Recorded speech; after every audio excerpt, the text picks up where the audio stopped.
Objetivos del tratamiento antihipertensor. Con base en datos de investigaciones clínicas se alcanza la máxima protección contra objetivos cardiovasculares combinados, con cifras 135 a 140 milímetros Hg para la presión sistólica, y menor que 80 a 85 milímetros Hg para la diastólica.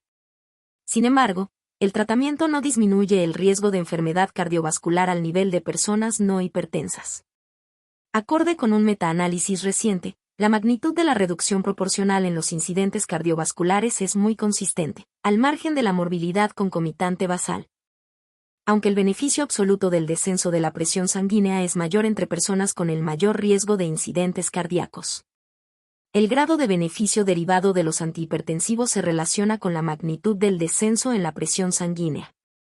Las guías que establecen objetivos de presión sanguínea para el control de la hipertensión continúan en evolución. Una estrategia intensiva para reducir la presión sanguínea es mejor que una estrategia menos intensiva para evitar la apoplejía y el infarto miocárdico.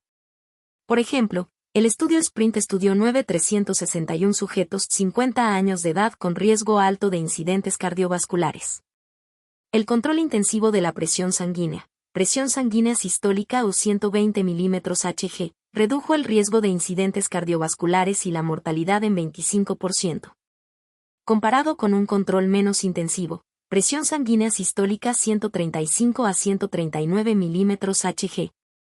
El control más intensivo también puede relacionarse con una mayor incidencia de eventos adversos, por ejemplo, síncope, alteraciones electrolíticas, deterioro de la función renal.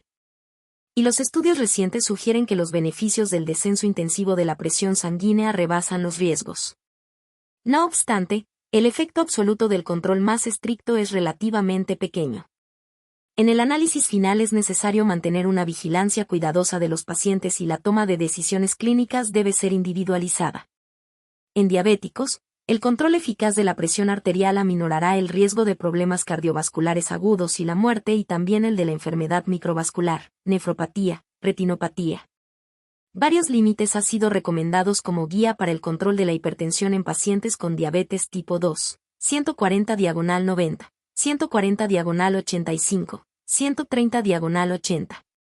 Un estudio clínico que se cita con frecuencia, Action to Control Cardiovascular Risk in Diabetes, ACCORD, no encontró que el descenso intensivo de la presión sanguínea, 120 milímetros Hg, fuera superior al control estándar de la presión sanguínea, 140 milímetros Hg, para reducir el riesgo del resultado primario del estudio, un criterio de valoración compuesto de infarto miocárdico, apoplejía y muerte cardiovascular en pacientes diabéticos. Sin embargo, ese estudio demostró una reducción significativa en el accidente vascular cerebral y en la hipertrofia ventricular izquierda con el tratamiento más intensivo. En pacientes con insuficiencia renal crónica puede haber un pequeño aumento no progresivo en la concentración de creatinina sérica con el descenso intensivo de la presión sanguínea. Por lo general, esto refleja una respuesta hemodinámica, no una lesión renal estructural, indica que la presión intraglomerular se redujo. Tampoco se permitirá que el control de la presión arterial se deteriore para evitar tan solo el incremento pequeño del nivel de creatinina. Entre los pacientes de edad más avanzada con hipertensión sistólica aislada, el descenso adicional de la presión sanguínea diastólica no causa daño. Sin embargo, hay poca información sobre el cociente entre riesgo y beneficio del tratamiento antihipertensivo intensivo en personas con 80 años de edad.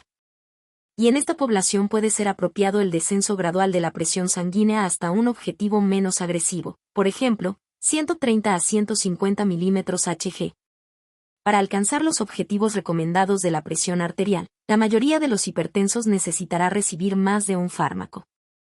A menudo se necesitan 3 o más en personas con diabetes e insuficiencia renal.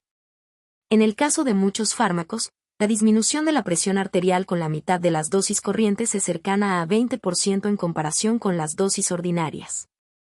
Las combinaciones adecuadas de fármacos con dichas dosis menores pudieran tener efectos aditivos o casi aditivos en la presión arterial con una incidencia menor de efectos adversos. El término hipertensión resistente al tratamiento denota la que surge en individuos con tensiones persistentemente 140/90 mmHg a pesar de recibir 3 o más antihipertensores que incluyen un diurético. La hipertensión resistente al tratamiento o difícil de controlar es más frecuente en sujetos 60 años que en personas más jóvenes.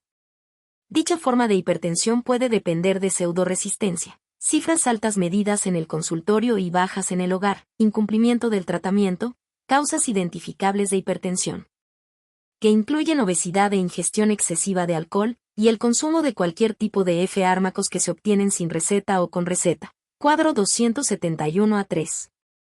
En contadas ocasiones, en ancianos la pseudohipertensión puede depender de la incapacidad de medir con precisión la presión arterial en arterias gravemente escleróticas.